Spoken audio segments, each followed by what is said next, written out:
Normally, artists put together pieces of work that they're doing anyway, so they use it as an opportunity to scratch or try out a new piece of work that they've been working on in a different context and just want to show it in front of an audience for the first time.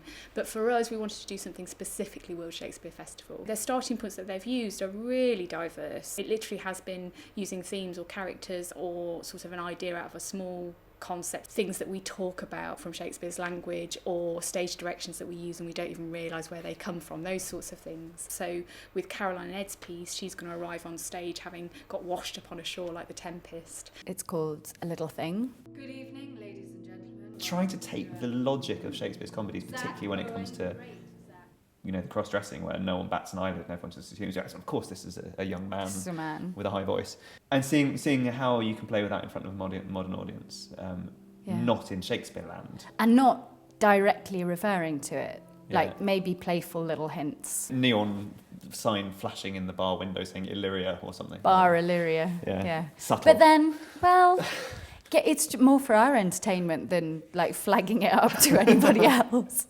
The jazz songs that we're looking at, a lot of the sort of Cole Porter, Gershwin, Rodgers and Hart, that tradition in those great musicals of really twisting the idea of love, sort of inverting it often in a way that's really similar to what Shakespeare does. We were talking about the comparison between My Mistress' Eyes Are Nothing Like the Sun and Funny Valentine, where the singer basically, you know, says you're really rough, but for some reason you're not I so like hot, you. but actually you'll do. I mean, awful things like, you're not so hot, but your shape is your own. I mean, as a chat-up line, it's pretty flawed.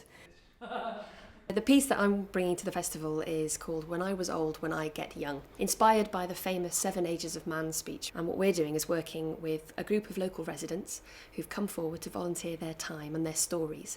And we're trying to create a sort of a patchwork of a human lifespan. We've had some great responses so far. Everyone has got a story to tell. People are quite keen to defy their age bracket and defy those stereotypes and say, well, I'm writing a book and I'm going on this holiday, and don't say I'm over it because I'm past a certain age. We'll record their stories and they'll come and stand on stage and really own that story. When I went to the Courtyard for the first time, there was actually a performance of As You Like It going on. It's one of those things that happen in your life that's kind of weird, because exactly when I came in, that's when they said the speech and I just stood there like, oh God, this is so weird. The first thing ever in Stratford-upon-Avon was that speech that I knew. All the words are staged and all the men and women were the players. Quite a straight piece of theatre by a company called Talking Birds, which is a two-hander where two salesmen come to a house and they're trying to sell things to the woman at the door. We never meet the woman at the door, and the audience are actually the doorway, so they're the person being sold the objects. But it turns out that character is actually a modern-day form of Cordelia,